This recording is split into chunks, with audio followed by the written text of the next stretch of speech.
파이언 여러분 안녕하세요. 파이키! 오늘 주제는 말이죠. 21세기 한국 영화 로맨틱한 장면 베스트 7입니다. 지난 20년간 한국 영화들의 가장 로맨틱한 풍경들을 한 자리에 한번 모아보자. 사실 이제 어려운 겨울이었지 않습니까? 맞습니다. 봄이 왔습니다. 봄이 오기도 하고 또 이제 봄이 되면 또 아무래도 좋은 것들, 파릇파릇한 것들, 뭔가 몽글몽글한 것들이 있으면 우리가 기대를 하잖아요. 그런 것들 한국 영화에서 한번 찾아보면 어떨까 이런 기획입니다.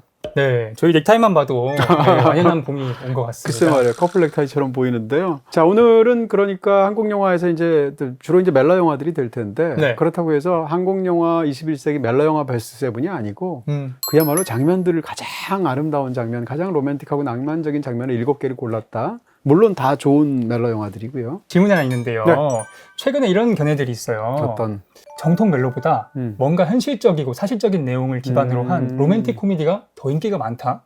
동의하시나요? 로맨틱 코미디가 더 많은지는 모르겠는데요. 그러니까 우리가 이제 사랑에 대해서는 사실은 많은 어떤 뭐라 그럴까요? 판타지가 당연히 있잖아요. 어떻게 생각하면 옛날 한 90년대 말쯤에 나왔던 접속이라는 영화부터 시작해서 접속, 약속, 편지 이런 어떤 멜로 영화들이 전성기를 이루는 시대가 있었고요. 그리고 또 이제 21세기로 넘어오게 되면 굉장히 뛰어난 영화들이 나오게 되는데 멜로 영화 쪽으로도 그런 어떤 그 멜로 영화로서 한 10여 년 갔었던 최근의 기억들이 굉장히 강한데 최근엔 그런 뛰어난 멜로 영화들이 많이 기억이 안 나잖아요. 왜 그럴까요? 멜로 영화만의 클리셰들이 쌓여가지고 시대적인 분위기하고도 관련이 있고요. 네. 그다음 또 이제 장르 흐름하고 장르의 또 전성기라는 것도 있어요. 그런 것하고도 관련이 될 텐데 네. 저는 사실은 이제 가요 같은 것들도 보게 되면 예전에는 가요를 상당히 시적으로 표현하는 가사들이 많았단 말이에요. 근데 요즘은 굉장히 일상적인 가사들, 그런 가사들이 많잖아요. 그런 것 같아요. 네. 그렇게 됐던 것들도 사실은 어떤 가사에 대한 사람들의 감각이 달라지기도 하고 산업적인 이유도 있겠죠. 그런 어떤 마찬가지 이유가 있지 않을까 싶습니다. 네, 본론으로 들어가겠습니다. 자, 첫 번째만 뽑아보겠습니다. 좋은 비는 때를 알고 내린다. 허준호 감독의 호우 시절입니다.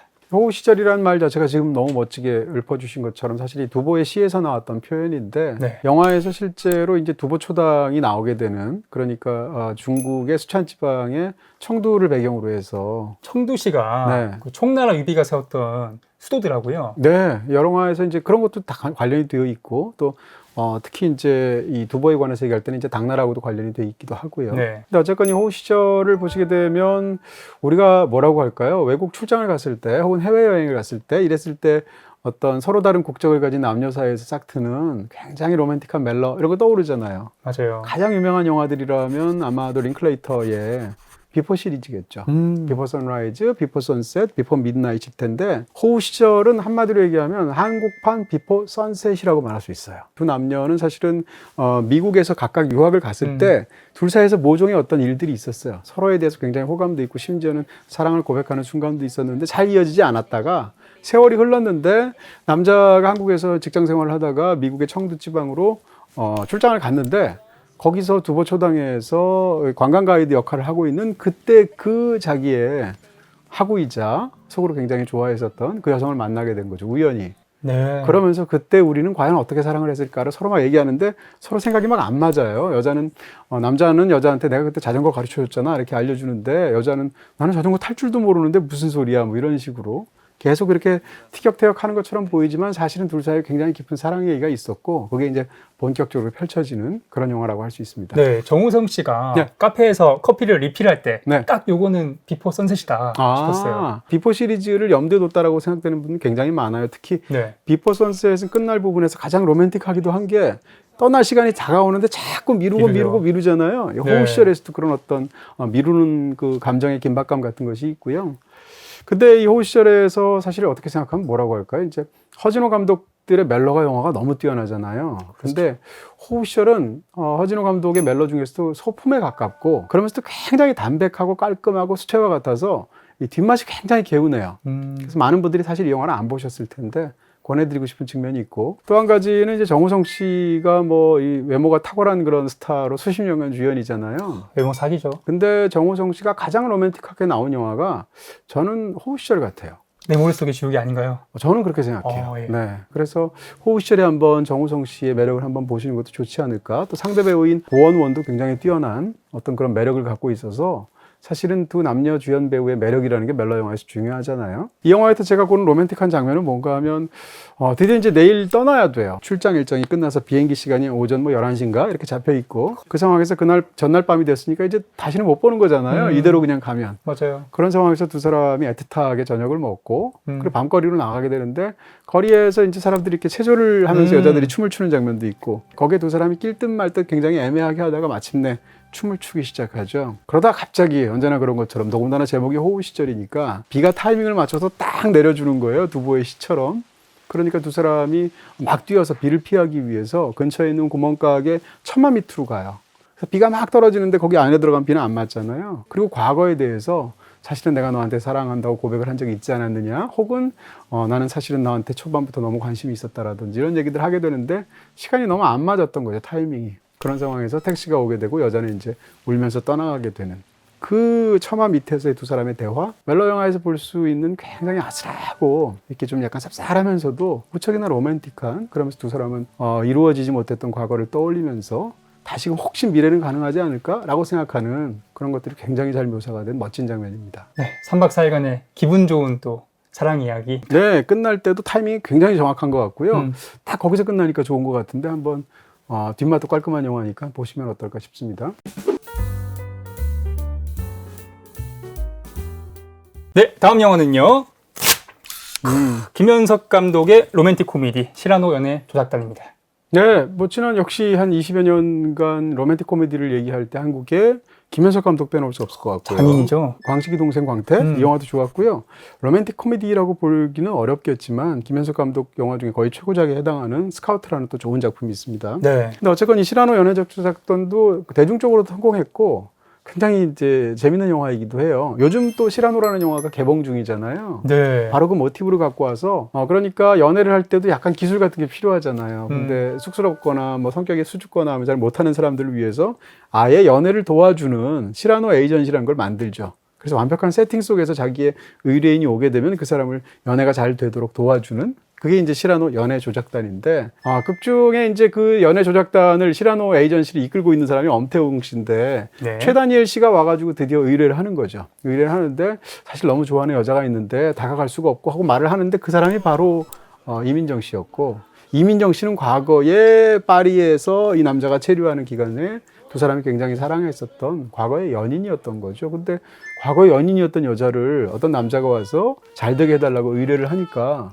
일과 자기의 과거의 추억 사이에서 서로 갈등이 있지 않겠어요? 운명이 장난이죠. 네, 장난의 운명이죠. 네. 그런 상황에서 이제 벌쳐지는 굉장히 재밌는 이야기를 아슬하기도 하고 또 이제 또 로맨틱 코미디니까 코믹하기도 하고 해서 굉장히 잘 다뤘죠. 제가 고른 장면은 그렇습니다.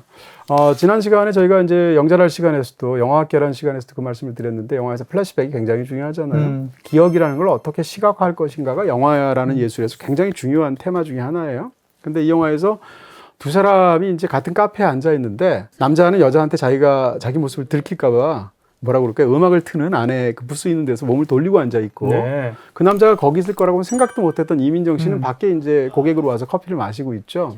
그 남자는 옛날 생각이 너무 나는 거야. 그래서 두 사람이 파리에 있었을 때 자주 들었던 아그네스 발차라는 또 유명한 가수가 있죠. 아그네스 발차의 음악을 항상 들었던 것을 플레이해서 틀게 되죠, CD로. 근데 틀 때 CD를 딱 틀고 나서 이 CD 케이스가 있잖아요. 여기 CD 케이스 너무 많은데 여기 CD 이렇게 많잖아요. 예. 그 중에 하나를 만장이요? 이렇게 툭 던집니다. 지금 방금 틀었으니까. 네, 이 먼지를 따라서 카메라가 다니기 시작하는 거예요. 그래서 먼지로 시각화하는 과거의 기억이라고 그럴까? 그래서 먼지가 막 부유하는데 천장을 올라가면 카메라가 그걸 따라가다가 내려오면 어느새 그 음악을 들으면서 가만히 있어봐, 파리에서 내가 이 음악을 그때 그 남자랑 들었는데 하는 그 상상 장면이 등장하고, 이민정 씨하고 엄태웅 씨가 프랑스에서 서로 뭐라고 할까요? 등을 맞대고 그 음악을 포근하게 로맨틱하게 듣고 있는 장면이 나오죠. 그러다가 다시 또 포커스 아웃되면서 카메라가 또 움직이면 다시 현재 그 장면을 떠올리고 있는 이민정 씨한테 가게 되고, 그러니까 여자는 이제 그 노래를 들으면서 그 장면을 떠올렸던 거고, 다시 이번에 또 엄태웅 씨한테 카메라가 움직이게 되면 보이스 오버를 통해서 이번에는 그때 두 사람이 나눴던 대화가 또 나와요. 속초바다랑 강릉바다랑 색깔 다른 거 알아?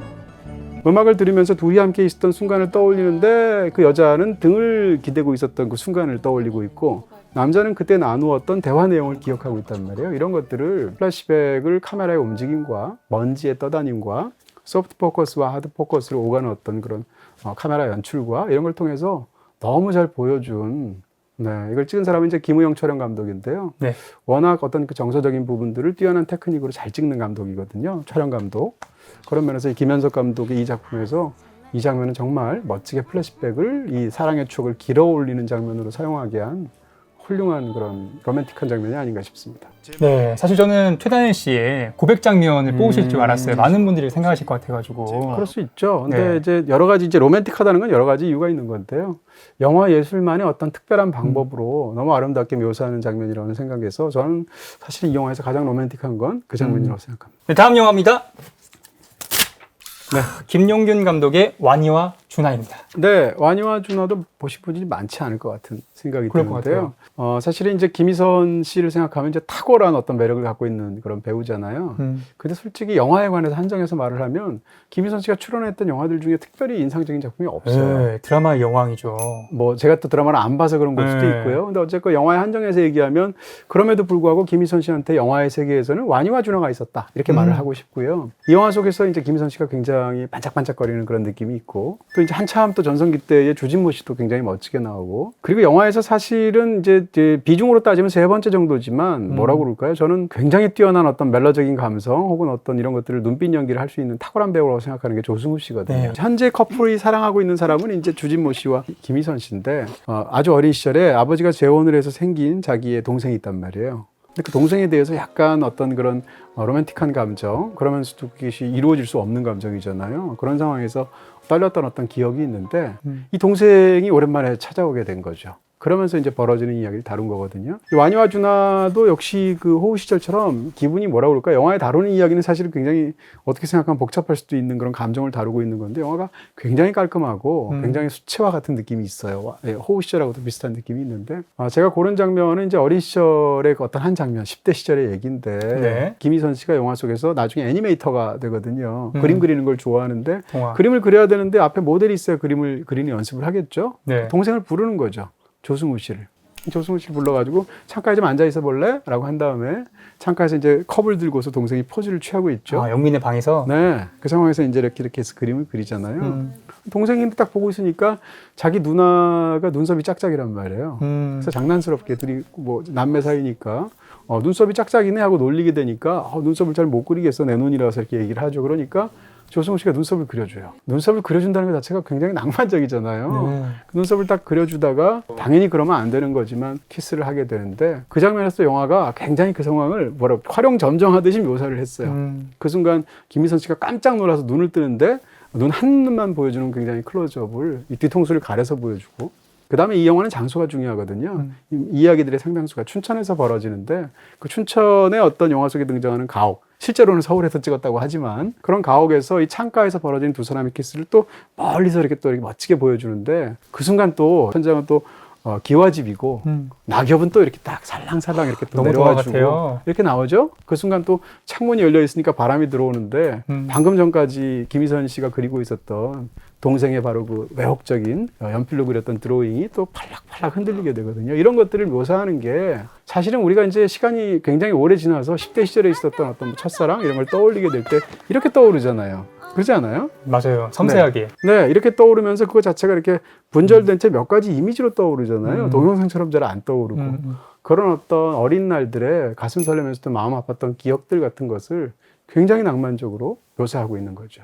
이 상황에서 김희선 씨도 잘했지만 조승우 씨가 연기를 너무 잘해요. 이런 연기를 굉장히 감정을 담아 잘해서 정말 보면서 마음이 아프기도 하고 그런 장면이었죠. 생방을 주방에서, 생방을 안방에서, 생방을 내 방에서, BTV 에어에서. 다음 영화입니다. 김태용 감독의 만추입니다. 정말 너무 아름다운 영화. 너무 마음 아픈 영화인데 근데 이제 이렇게 마음 아프고 사실은 만추에 슬프고 이런 쓰라린 장면들이 굉장히 많은데 아까 제가 말씀드린 것처럼 시라노 연애조작단에서 플래시백을 시각화한 그런 방식처럼 네. 영화 예술로 너무나 훌륭한 장면이 있어서 그 장면을 로맨틱한 장면으로 소개해드립니다. 과연 어떤 장면이죠? 네, 만추는 너무 유명한 영화니까 스토리는 제가 얘기할 필요는 없을 것 같고요. 근데 이제 두 사람이 그녀에게는 이제 굉장히 큰 심각한 상처와 비밀이 있는 거잖아요. 그 상황에서 현빈 씨가 탕웨이 씨를 데리고 종의 시애틀 관광에 나서죠. 오리 그 배와 버스로 바뀌게 되는 그런 걸 타고 재밌는 순간을 보내기도 하고 그러다가 이제 두 사람이 놀이공원에 갑니다. 네, 그 장면 기억나시죠? 범퍼카. 네, 그래서 범퍼카를 타게 되는데 범퍼카를 하면서 남자는 신나가지고 막 약간 부딪히고 하는데 그녀가 처음에는 즐기다가 어느 순간 표정이 굉장히 심각해지고 범퍼카를 한쪽에 이렇게 세우죠. 그러니까 현빈 씨가 그 옆에다가 따라가서 이렇게 범퍼카를 세워요. 근데 그 순간 이 범퍼카 주변에서 이게 다 뭐라고 그럴까요? 놀이공원을 지금 철거를 하고 있는 작업이거든요. 그래서 그 일하시는 분들이 와서 철거 작업을 막 시작하게 되고 그 순간 남녀로 보이는 아마 사귀는 연인처럼 보이는 사람이 멀리 있어서 무슨 말을 하는지는 안 들리는데 두 사람 심각하게 서가지고 무슨 대화를 하는 게 보입니다. 그 순간 현빈 씨가 복화술처럼 남녀의 목소리를 바꿔가면서 두 사람이 지금 무슨 대화를 하는 건지를 자기 마음대로 상상해서 또 대화를 얽기 시작해서 여자를 즐겁게 해주려고 하는 거죠. 왜냐하면 지금 침울해져 있으니까. 근데 그 순간 그 얘기를 듣던 탕웨이도 거들어서 네, 거들어서 그 여자의 목소리를 연기하기 시작하면서 실제 두 사람 사이에서는 어떤 일이 벌어지는지 모르지만 두 사람이 목소리를 연기하게 되는데 그 상황이 뭔가 하면 남자는 상대인 여자에 대해서 약간 지겨워하고 있는 상황, 이 집착에 대해서 거리를 두고 싶어하는 상황이고 여자는 그리스에서 그 남자를 보기 위해서 찾아까지 온 상황에서 굉장히 매달리고 있는 것 같은 보이는 상황이에요. 그러다가 중간에 가면 이 관계가 뒤로 바뀌게 되고 여자가 떠나려고 하는데 남자가 웨이 기다려 라고 하면서 따라가려고 하는데 이걸 또 굉장히 특수하게 묘사를 했죠. 네.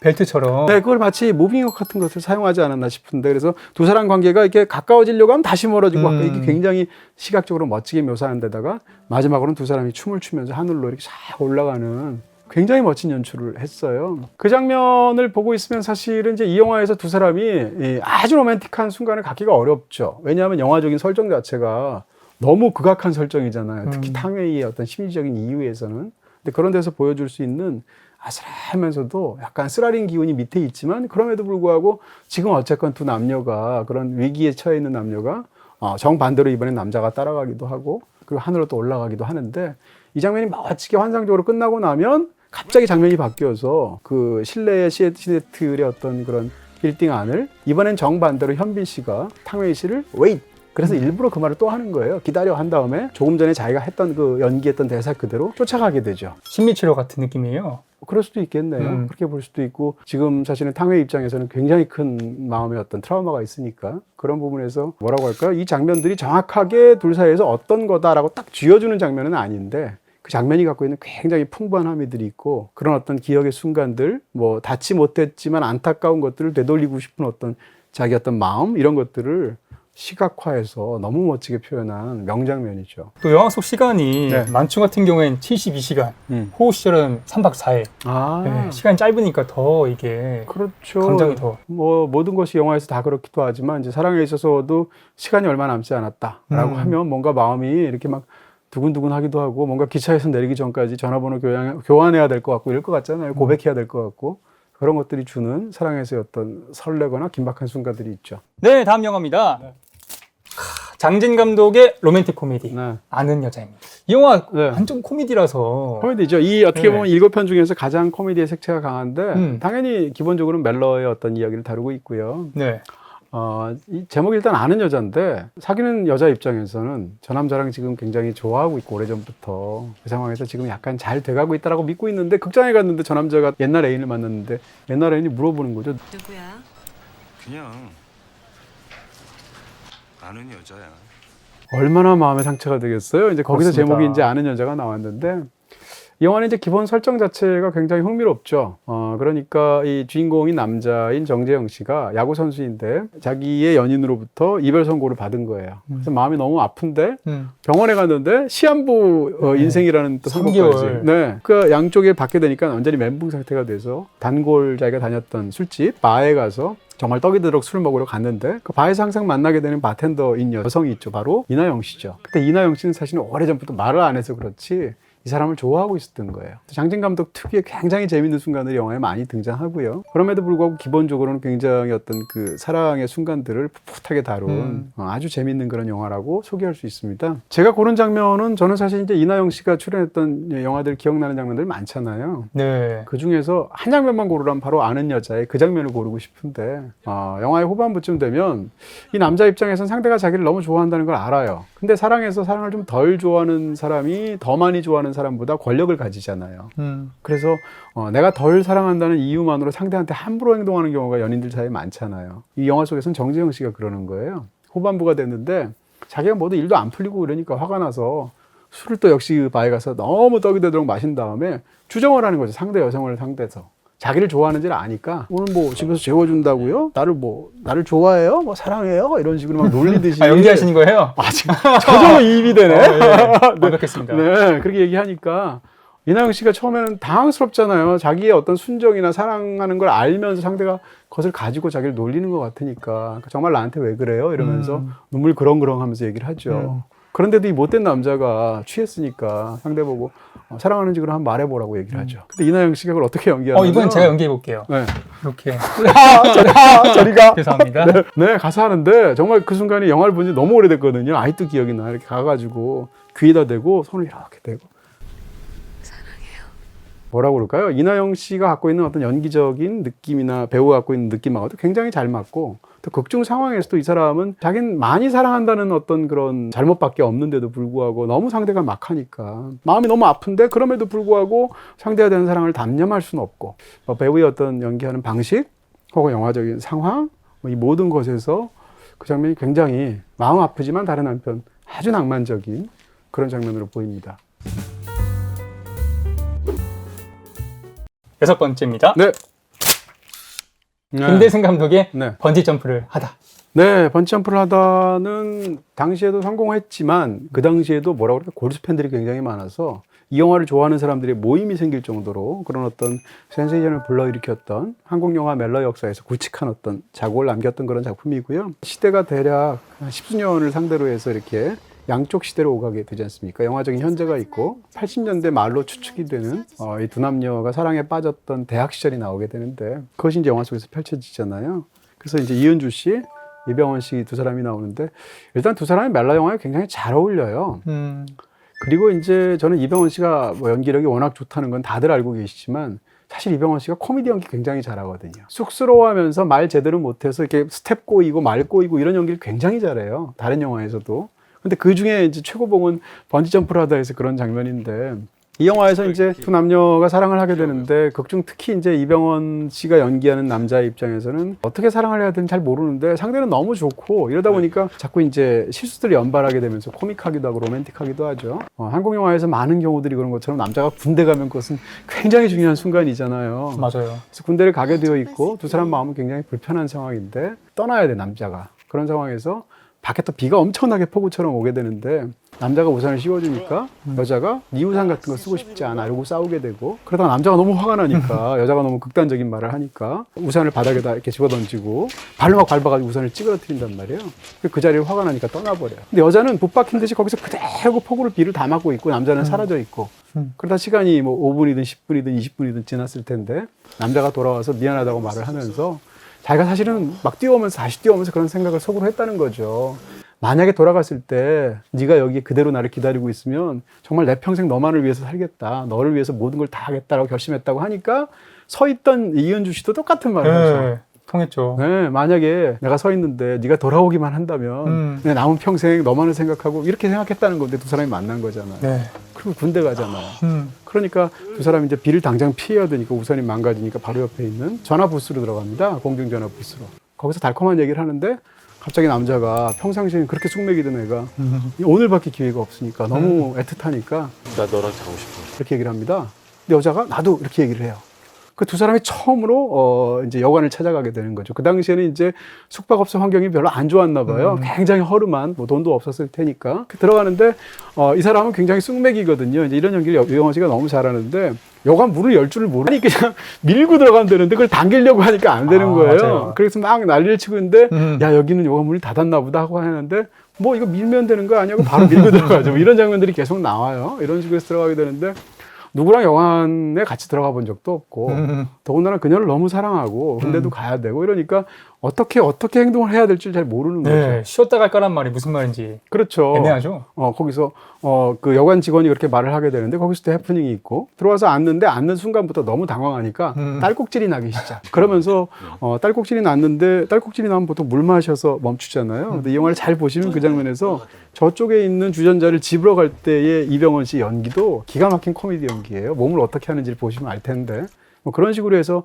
그날 밤의 모습들을 묘사하는데 그 장면에서 그 서툰 연인들의 풍경, 또 낡은 굉장히 싸구려 여관의 어떤 그런 안 좋은 환경임에도 불구하고 두 사람이 떨어져 앉아서 오늘 가기 전에 두 사람 사이에서는 또 뭔가 사랑을 확인하고 싶기도 하고 또 그러면서도 벌쳐지는 어떤 설렘과 뭐 이런 순간들이 있잖아요. 그게 너무 영화에서 잘 묘사가 돼서 사실은 이날 이 장면 때문에 그로부터 세월이 흐른 다음에 어떤 굉장히 드라마틱한 이야기가 벌어질 때 감정적인 단초를 제공하는 그런 장면이라고 할 수 있죠. 그 정도로 설레는 장면은 최소한 죽기 전에 파노라마처럼 생각났을 것 같아요. 그렇죠. 이 영화는 결국은 이제 환생이라는 개념을 따르고 있잖아요. 왜 그렇게까지 이 사람들이 사랑에 몰두했을까를 생각하면 가장 안타까운 순간에 끊어졌거든요. 이 여관에서 두 사람이 그런 풋풋한 장면으로 끝나고 다음 장면이 바로 뭔가 하면 입대하는 날 벌어진 굉장히 큰 어떤 사건이에요. 사고 사건이에요. 그런 면에서 이 장면들이 주는 굉장히 로맨틱한 부분이 있죠. 사실은 이 번지 점프를 하다 많은 분들이 생각하는 제일 로맨틱한 장면은 그 쇼스타코비치의 왈츠가 나오는 가운데 2번. 바닷가에서 두 사람이 이렇게 특히 여자가 리드해서 춤을 가르쳐 주잖아요. 그 장면 많이 떠올리시는데 그 장면도 그렇지만 그 장면은 워낙 짧기도 하고 또 그 장면은 대놓고 로맨틱한 걸 노리고 만든 거잖아요. 석양 보면 뭐 네. 그 비 오는 밤에 있었던 풍경은 정말 사랑의 모든 게 다 들어가 있는 것 같아요. 뭐 상대에 대한 짜증과 뭐 어떤 영원한 사랑에 대한 맹세와 그럼에도 서툰 어떤 연인들의 어떤 행동과 이 모든 것들이 맨 마지막에 이 영화 대사가 유명하잖아요. 당신을 사랑하고 싶어서 사랑하는 게 아니라 사랑할 수밖에 없어서 사랑하는 거다라는 유명한 대사 내레이션으로 끝나게 되는데 어떻게 생각하면 사랑에 가장 극단적으로 끝까지 달려가는 영화잖아요. 그렇게 해주려면 초반에 충분히 로맨틱하고 잊지 못할 사랑을 만들어야 되잖아요. 그랬을 때 떠오르는 어떤 장면이 바로 지금 말씀드렸던 장면이 아닌가 싶습니다. 네, 드디어 마지막 영화입니다. 사랑이 어떻게 대하니 허준영 감독의 봄날은 간다. 왜 안 나오나 하셨던 분들 계셨을 수 있어요. 5점 만점. 봄날은 간다는 뭐 자주 얘기했던 것처럼 지난 20년간 한국 영화 멜로의 최고봉이다. 뭐 저는 그렇게 생각하고요. 탁월한 영화라고 생각하고요. 근데 봄날은 간다를 여러분이 이제 보시면 로맨틱한 영화가 아니에요. 어떻게 생각하면 가장 현실적인 사랑에 관한 이야기고 사랑에 관해서 어떻게 보면 가장 잔인하게 코멘트하는 영화일 수도 있어요. 씁쓸해요. 어떻게 생각하면 사랑에 굉장히 능숙한 사람과 사랑에 굉장히 서투른 두 사람이 만나서 벌어지는 어떤 사랑의 상처에 관한 얘기일 수도 있고 사랑의 생로병사에 관한 얘기일 수도 있거든요. 영화는 또 이 당시에 이제 허진호 감독은 정말 굉장했으니까 영화를 보면 일단 장면들이 너무나 인상적이기도 하고 인물들의 상황이나 이런 것들이 굉장히 신선하면서도 독특하기도 하고 제가 좋아하는 이 영화의 이제 최고의 로맨틱한 장면은 막 사랑에 빠진 거죠. 근데 여자는 지금 강릉에 있어요. 남자는 서울에서 일을 하고 있어요. 일 때문에 서울하고 강릉에 왔다 갔다 하는 사이라면 정해놓고 뭐 주말에 만나거나 이럴 수밖에 없잖아요. 직업이 있으니까. 그런 상황에서 회식을 하는 거죠, 남자가. 회식을 해서 이제 갈비집 같은 데서 자기 회사 사람들하고 회식을 하다가 술 거나하게 취하니까 아니 막 사랑에 빠져서 열렬하게 좋아하면 누가 생각나겠어요? 상대가 생각나겠죠? 그래서 밖에 나가가지고 또 들키기는 싫으니까 쪼그려 앉아가지고 전화를 합니다. 다 아는데 이미. 전화를 하고 있는데 강릉에 있는 자기의 이제 새로 사랑하게 된 그녀랑 통화를 하는데 무슨 통화를 하겠어요? 상대방은 보고 싶다고 그러겠죠. 그러니까 보고 싶어요. 이러고 전화를 끊죠. 보고 싶어? 그럼 가면 되잖아. 이렇게 생각하죠. 근데 이게 이 사람들은 막 불붙어서 서로 막 뜨겁게 사랑하는 그런 상황이거든요. 이러니까 그 순간에 강릉에 가야 된다? 가지 뭐 이렇게 된 거죠. 그래서 자기 택시 운전을 하고 있는 자기의 친구를 불러서 그 친구가 또 태워주잖아요. 그래서 그 밤에 달려가는 거죠. 근데 강릉까지 가려면 시간이 얼마나 오래 걸리겠어요? 도착할 때쯤 되면 이미 날이 밝아오기 시작하고 영화를 자세히 들어보면 다 우는 소리 들려요. 새벽이거든요. 네, 근데 새벽이라 하더라도 가로등은 안 꺼졌잖아요. 네. 그러니까 저 멀리서 이제 먼동이 희뿌유음하게 이렇게 터오기 시작하는데 또 등은 켜져 있고 거리에 차는 한 대도 없고 거리 이제 한쪽 구석에 온다고 했으니까 자기 연인이 이영애 씨가 쭈그리고 앉아 있는데 바로 이 직전에 유지태 씨가 쭈그려 앉아 있던 바로 그 모습이에요. 근데 멀리서 차 오는 소리가 들리니까 그이가 오는가 보다 해서 이제 일어나게 되죠. 그래서 가게 되는데 택시가 오는데 자기를 지나쳐서 가니까 아닌가 하고 이제 그녀는 가게 되는데 지나쳐인 상황에서 친구한테 인사를 하고 유시태 씨가 가죠. 그 유시태가 차에 택시에서 내리면 내가 사랑하는 그 사람이구나 해서 뛰어와요, 이영애 씨가. 그러니까 뛰어오니까 두 연인이 뭘 하겠어요, 그 상황에서. 껴안을 거 아니에요, 네. 당연히. 껴안는데 의도치 않은 어떻게 생각하면 NG 장면입니다, 제가 볼 땐. 두 사람이 껴안는 장면에서 키 차이가 너무 나는 거예요. 188, 165더라고요. 23cm. 설레는 키 차이죠. 그런 상황에서 두 사람이 이제 포옹을 하는데 키 차이가 너무 안 맞으니까 이영애 씨가 몸이 확 꺾여요. 사실상 NG거든요, 제가 네. 볼 때는. 근데 그 장면이 주는 굉장한 로맨틱함이 있습니다. 그러면서 두 사람이 이제 아는 상태에서 대화를 하다가 다시 한번 포옹을 풀었다가 또 이제 포옹하면서 그때는 제대로 포옹하면서 대화를 하기도 하는데 술 마시니까 멋있다. 좋다. 서로 이제 아는 채 걸어가는 것으로 그 장면이 끝이에요. 사실은 이제 봄날은 간다의 많은 그 부분들이 굉장히 쓰라린 어떤 부분들이잖아요. 사랑은 안 변해도 사람이 변하는 얘기잖아요. 그런데 지금 말씀드렸던 그 장면 하나만큼은 정말 낭만의 궁극이다라는 생각이 들 정도로 너무 로맨틱한 장면이 아닌가 싶습니다. 네, 저희가 오늘 소개한 한국 영화 7편은 모두 BTV에서 보실 수 있고요. 영화활정의 오션에 가입하시면 무제한으로 감상하실 수 있습니다. 네, 또 저희가 2달 전쯤에 네네. 외국 영화 로맨틱한 장면 베스트 10을 뽑았잖아요. 맞아요. 같이 보시면 좋을 것 같습니다. 네, 오늘 또 보시고 좋으셨다면 또 이렇게 또 이것만으로 낭만의 치사량은 아니야, 부족해라고 생각하시면 그 장면까지 한번 보시면 어떨까 싶습니다. 네, 봄을 만끽하시고요. 파이크 타임, 파이어. 이야.